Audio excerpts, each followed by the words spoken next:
Alright, so all the wiring's cleaned up.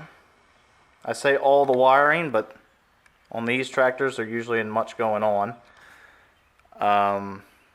So all that's gone. So now we are ready to conduct a starter test.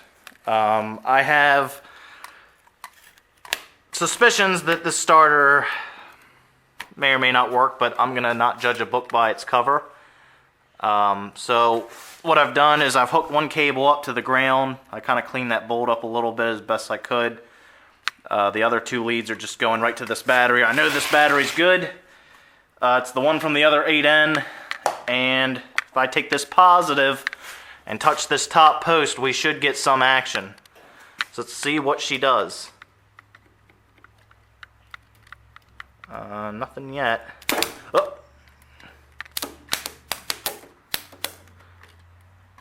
Oh. She sounds like she kind of wants to go.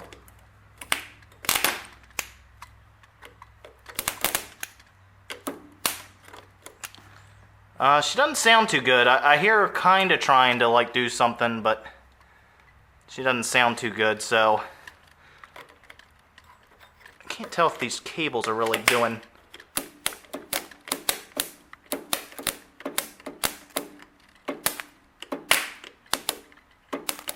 Yeah, she's not. I can hear her trying to engage, but she's not doing it, so something's going on with our starter. Which isn't the worst case scenario. I'd like to get that starter off, see what the condition of the flywheel teeth are.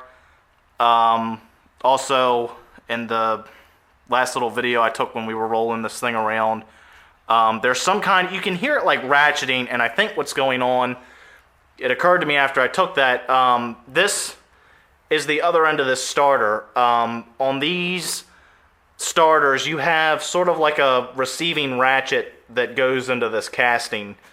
And that's kind of the noise that it was making. It was kind of a clicketing, ratcheting sound of some sort. So this starter coming off really isn't the worst thing in the world. I'd like to see the condition of that. And I also, looking around, I've never dealt with one of these with a Sherman before.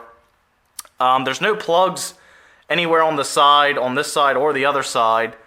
I assume like any other gearbox, it has gear oil in it to keep the bearings from, you know, exploding. But I don't see any way to really service that transmission, so I don't know exactly how you would go about doing that. I know there's a wall right here. This is the tractor's transmission from about here all the way back. So I don't know how you get in there and service it, or God forbid you have to actually break the tractor apart just to service the little auxiliary transmission. I'm thinking that's probably not the case. But anyway, I'm going to go ahead and get this starter off and check that out, and I'll check back with you.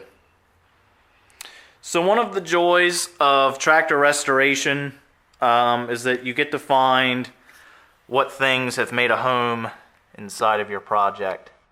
And as soon as I took this starter, or started taking it off, you can see we have a nice family of possibly wasps, maybe. Can't tell, it doesn't want to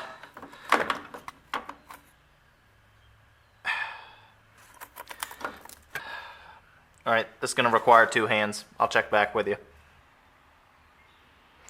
Okay, so the starter has been removed. First starter I've ever done on an 8N. In the case of this one, I ended up taking the oil filter assembly off. I don't know that you have to do that. This starter, I've kind of got it halfway back together. As soon as I took the bolts out, it just wanted to fall right apart. This is in better condition than I thought it was going to be in. I think it's actually working like it should. So I'm not sure what's up there. The starter, the teeth are a little weird looking. Not 100%. Either way, we're in need of a starter. The gear is torn up. the ratchet may be good, the gear's torn up, the motor, I can just look inside there and tell the motor is no more. So that's that. In other exciting news, because I'm impatient and I just couldn't wait, I've got the prop hung on here. Obviously this isn't the final, this is just the rough draft here. I've just got 2 pieces of pipe to sort of help you visualize what I'm thinking. So you'd have a shaft running from your PTO back here to where your prop is. It's just a piece of galvanized pipe I tacked on there. Because this, I couldn't get this pin out yesterday. I tried heating this and everything with a torch, and it wasn't going to go. So I'm going to have to cut this pipe off. And I've got more of this stock. But you can kind of see the design that I'm thinking here. This is why I went with this frame, because this arm here gives this shaft plenty of clearance as you raise and lower this attachment, whatever you want to call it. At no point is the prop shaft in the way of anything. The clearance is really good. Obviously, for getting the prop fully submerged, there'll probably be some playing around with this top link, either shortening or extending something. And again, I've got the control for the 3-point is what's going to control all this. So it can be raised almost over my head when you lift it all the way up. Or it can probably be made to go sort of below wherever our water line is. I'd like to think when I get the tanks on that I'm going to mount for wheels, the water line should be just below this hub. I don't want to go even with the hub. I want to be somewhere between the bottom and the hub. Is somewhere in there is where we want our water line to be. Just looking at this tractor, one thing I'll talk about real quick. Another reason I went with this tractor, if you look at sort of the plane here, with the block, the transmission, and this rear axle, it's all kind of in line with each other. And my reasoning for picking this tractor, one of my many reasons, is because it has a fairly low center of gravity. If you look at any kind of like high crop tractor or tricycle style tractor, or even pretty much your modern day compact tractors, your engine, transmission, differential, all that is kind of above that center line, or the center part of the axle. So for the most part, when you're on a slope with this thing, your center of gravity is fairly low. It's not the lowest in the world. It's not anything to go crazy about, but the center of gravity on these tractors is fairly low. So in a situation where you have waves or whatever, you're going to want something that's fairly stable. But that's going to about do it for today.